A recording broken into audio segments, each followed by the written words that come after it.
Hello, welcome back to Paul's Stuff. This is my space on YouTube where I get to talk about all the things I love.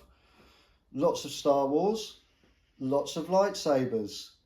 Today I'm going to be looking at a more in-depth review of this R2-D2 from the Droid Depot at Star Wars Galaxy's Edge. That's the Star Wars part of the theme parks at the Disney parks in the US. I have a couple of other videos on this of unboxing it and a first impression. And another video looking specifically at the accessories that I bought to go with him. We will touch on the accessories today. What I want to go through today though is my more considered impressions of this droid now that I've had him a few days. Some modifications that I've made in terms of paintwork and things like that. And yeah, just my overall impression of this droid and what I think of it. So we're also going to look at how he operates with two different remote control systems. So he comes with a remote control, and you can also control him from an app on either your Android or iOS phone. The app is only available from the US App Store though. You cannot get it in the UK from the App Store. I live in the UK, so I had to go through a process of finding a way of logging into the US version of the iOS App Store and downloading the app from there. Bit of a pain, and you would hope that Disney, being a global company, would make this app available worldwide, but they don't. It's just in the US. So you can get it, but it involves me using VPNs and different Apple IDs and all sorts to be able to sign into the US App Store to be able to download it. Would all be so much easier if it was just available in all of the app stores worldwide. After all, people might be buying this and taking it home with them after a holiday, and you can't access the app unless you're in the States or you have an American registered Apple ID. So anyway, that aside, I'm going to look first of all then at how he functions. I've got a brief video clip that will show you how he functions with the standard remote, and then how he functions with the Droid Depot app. The Droid Depot app has some additional functionality to it, but it's actually quite similar to using the standard remote.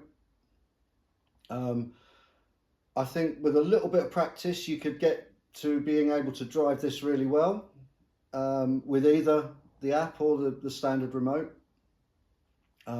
He is quite fast, so you do have to be a little bit on the ball when you're pushing the buttons, because he will shoot off and surprise you in that way.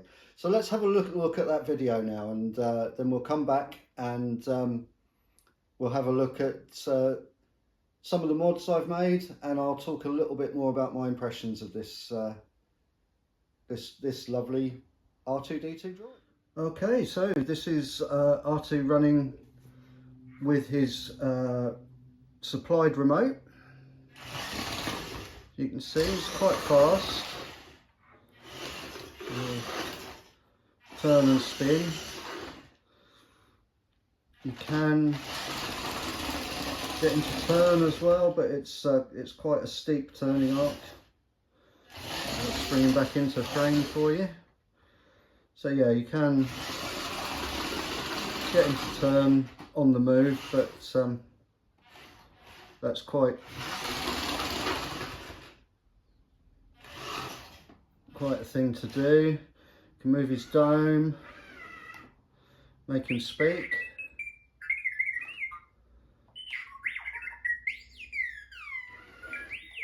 Because this is the metal dome, it also has lights on the back of the dome, which is nice. I think with a bit of time you could probably get used to making R2 do what you want him to do. There we go. That's about as tight as his turning circle gets. So yeah, that's with the supplied remote, which I'm now going to turn off, and I'm going to switch to the Droid Depot app remote. So it just takes a minute to run up. This is the Droid Depot app. And click on I have a droid, continue.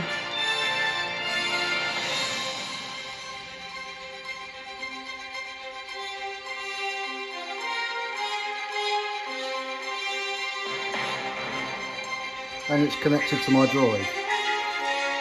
We've got a couple of things we can do here. I'm going to go into piloting first.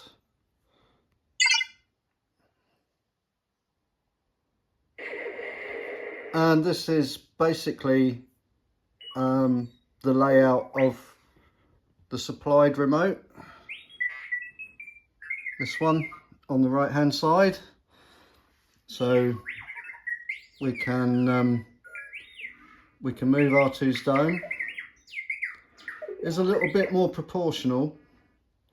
We can make R2 spin. And the buttons on this side work exactly the same as the supplied remote. We can force him to talk, but he does seem to chatter all the time when he's in this mode.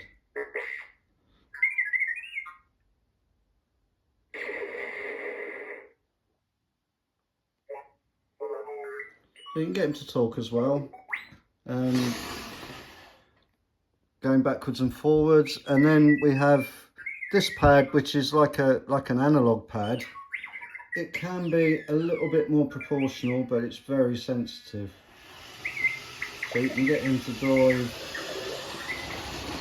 a lot more stably than maybe you can with the normal remote. Possibly a little bit easier to get R2 to control himself.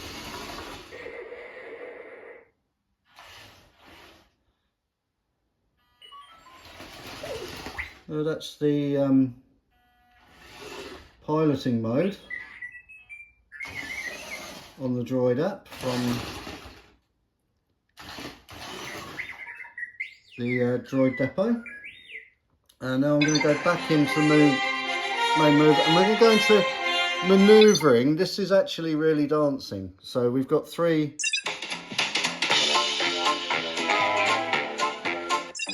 music tracks that he will dance to. So I'm going to select number 1 and initiate, and then you've got all these different dance moves that he'll do. So if you click on one, it will show you what that does, and then if you drag them down into the box down here, that will show you what R2 is going to do. So we'll drag a few down in here, and then we go initiate, plays the music, and R2 is doing this all on his own now. He's dancing away to the music.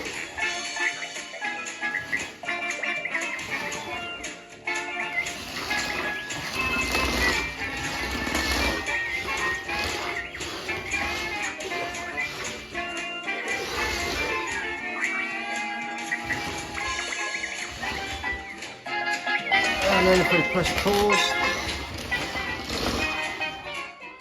R2 will stop, and I'm just going to go out of the app, and you can swap seamlessly between the app. You do have to turn the app off completely,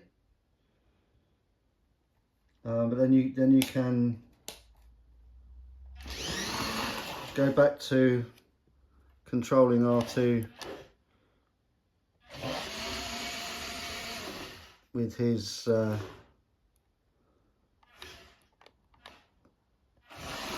standard remote control. So that's the kind of remote controlled operating of R2.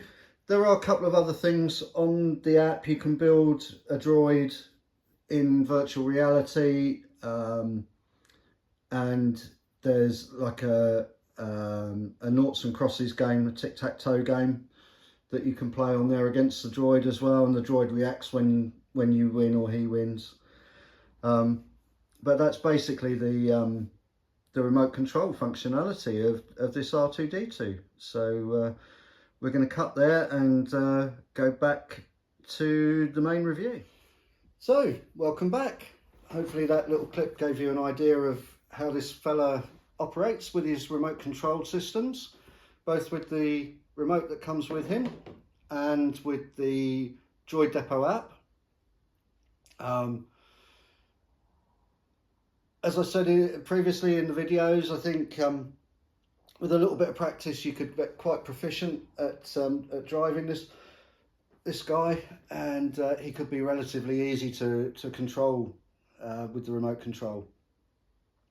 The remote control that comes with him is very basic. We've got backwards and forwards, left and right, twisting the dome left and right, making him speak, and this button operates the accessories that are plugged into the accessory ports on his legs. Let's talk about accessories a little bit, really. This version is, as far as I can tell, has been released for the 40th anniversary of Return of the Jedi, hence the drinks tray, but it doesn't say that anywhere on the packaging or anything. This comes with the drinks tray and the metal dome. There is another version of R2, a standard version of R2, that comes with just the plastic dome without the drinks tray. So the drinks tray and the metal dome are also standalone accessories that you can buy. The metal dome, I think, absolutely is worth it. It's a nice heavyweight dome. I haven't got a plastic one to compare it to, but I imagine it feels better than the plastic ones.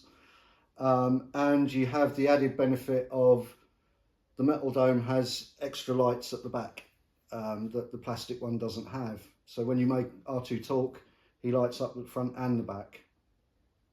The drinks tray is a really nice accessory for display.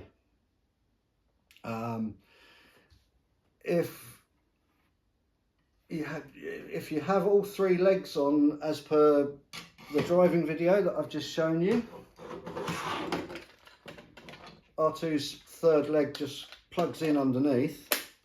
He can stand with the third leg, but that's primarily there to be able to put him into his driving position. Now, in his driving position, you can't put this on the way it would normally go on. It actually fouls on the dispensing arm, so you would really have to put it on back to front, which doesn't make any sense. In this mode, it doesn't sit flat.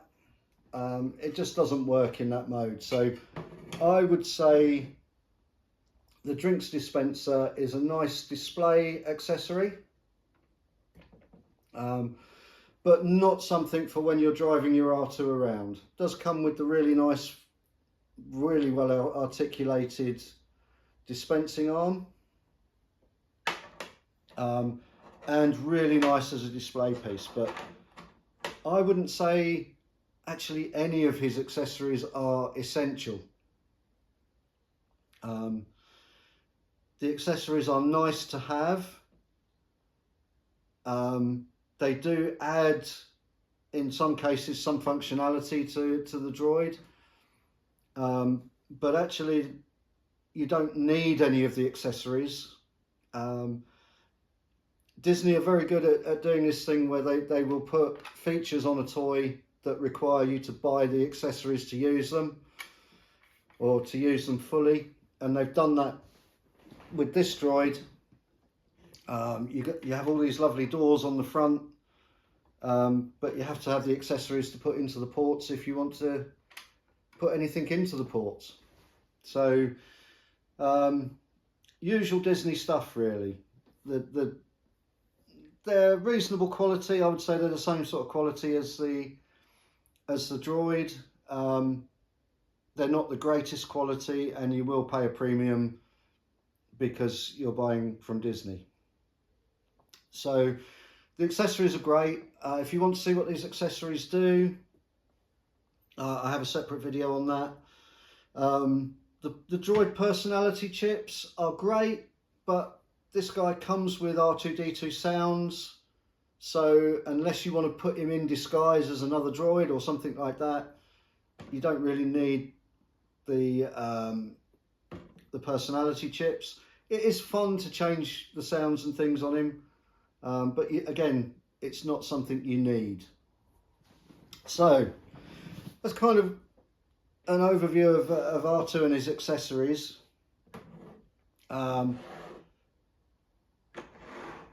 Let's have a look at some of the mods that I've done. So I have a little box that I'm keeping his accessories in, and I've used the logo for the Mubo Droid Builders page on Facebook. Great page, I'll leave a link in the description. Mubo's is a place where people who love to customise these droids hang out. It was founded by Dano of the Dano channel. Again, I'll leave a link in the description to where you can go to the Dano channel. Dano does great content on all sorts of Star Wars toys, and particularly stuff from Galaxy's Edge at Disney's parks. So, what else have I done to this droid? So, you may have seen in the video with the remote,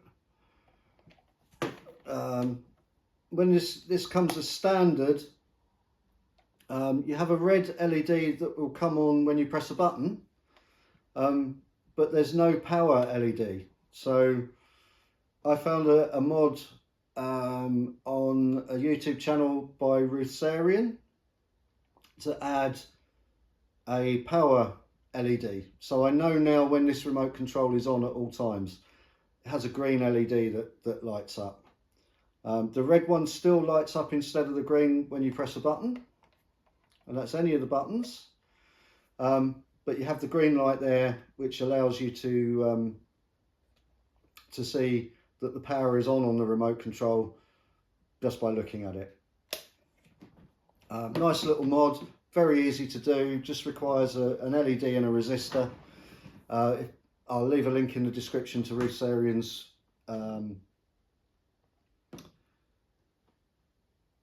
YouTube channel, and you can find there how to do that mod if you want to.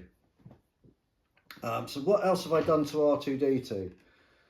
So I've done some additional paintwork on R2. I don't know how well this will show up on the video. If when I'm editing it, it doesn't show up very well, I'll put up some still photographs. I've actually added some chipping to the blue areas, or mainly to the blue areas on R2. Hopefully you might see some of that as I'm turning him around here. I used a silver Sharpie marker to do that. It's very easy to do. I also added some additional weathering. So when this guy comes, he has a very light black wash applied all over. I wanted him to look a little bit more grubby, and I wanted something other than just the black in the dirt. So I've used some earth tone modelling pigments and added some additional weathering to him. Not very much, just enough to make him look a little bit more dirty than he was when he arrived out of the box.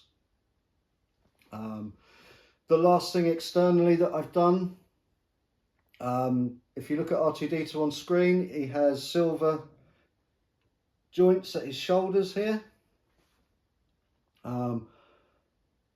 With some help from the guys at Mubo's, I decided to do that with some aluminium tape, some self-adhesive aluminium tape. So I applied the tape, burnished it down so that it was smooth on the surface, and then trimmed off the excess with a very sharp knife. It's also had one coat of semi-gloss clear, just really to take the edge off of the shininess of that aluminium tape, and then it's had some earth tone pigments put over the top, just to help it blend down a little bit. I also decided I wanted to do some detail painting on some of the areas of R2. So underneath the dome, which just clips off, we have this nice moulded piece, and I decided that what I wanted to do with that was just to add some very subtle detail painting. So it's moulded in silver plastic. I've just added some gold and copper accents to that, just to give it a little bit more interest, I suppose, really. And hopefully you'll see that on the video. I've also done the same thing inside the accessory panels on the front. So all of these have silver detailing inside them, and I've picked out in a few places with some gold and copper in there. Again, this was done with metallic Sharpie pens. And then the last thing, I had forgotten that R2 has droid socks. Again, this is a Mubo's term. I believe they call them droid socks. Has these little panels that lift off of the back sections of the leg. And when you get R2, these are white. I decided to paint them silver, and again to highlight some of the details with metallic Sharpie pens, just to bring out the detail. So that's all of the mods that I've done to this particular R2. What do I think of it as a product? I think I said in my initial first view video, it's usual Disney fare, and I think I still think that. He's expensive for what he is. I think in the parks this is $160. Here in the UK he's £219 from Double Box Toys. You cannot buy this directly from Disney in the UK. It's always a shame with these things that Disney does this. They only have them in the parks in the US. It would be nice to have a UK or a European outlet for them. But as yet Disney haven't done that, and I don't see them doing that anytime soon. He's a great toy. He's got lots of functionality. He's got lots of accessories that add to that functionality. I think if I went to Disney parks, I would probably build a droid. I would build one of the droids that you can build at the Droid Depot. Have a custom droid of my own. My favourite droid is R2-D2, and maybe I'd try and build an R2-D2 if I went there, or something similar that I could make closer to R2-D2. But as for this R2-D2, I think it's a great toy. I think for what you're paying, the quality of it could be a little bit better. These doors can feel a little bit cheap. There's a lot of plastic used in this. This one has the metal dome, but other than that, this would all be plastic. It works okay. Disney's toys have a little bit of a reputation in terms of quality control, so we'll have to see how that goes going forward. One thing I didn't mention, I really like the fact that this has got batteries in it rather than a rechargeable battery. I like that idea because I tend to find that my remote control toys get used once in a while. Other than that, they just sit. My Sphero droids all have built-in rechargeable batteries, and at least one of those, the battery is dead on, and I can't change the battery in it easily. So yeah, I prefer the idea of having batteries that I can remove. If I'm not going to use them for a long time, I can pop the batteries out with no problem at all. As I say, with the Sphero droids, can't do that. I much prefer with remote control toys to have removable batteries, and it would be nice if you had a rechargeable battery if it was removable, but in the absence of a rechargeable battery, I think removable batteries are great. So yeah, overall, I really love this toy. I think it's overpriced, but I think everything Disney do is overpriced. I think it's fantastic value in terms of play value. I'm sure kids will absolutely love them. They're great for modification. Have a look at Mubo's Droid Builders page on Facebook. You'll see what people are doing with these. Overall, I think it's a really good product. I really like it. So I hope you've enjoyed today's video. If you have, please give it a thumbs up. If you haven't already, consider subscribing. Always great when there are new subscribers to the channel. But for now, I think that's everything that I wanted to talk about with R2 here today. So all that leaves me to say is I hope to see you again soon. And cheerio, everyone.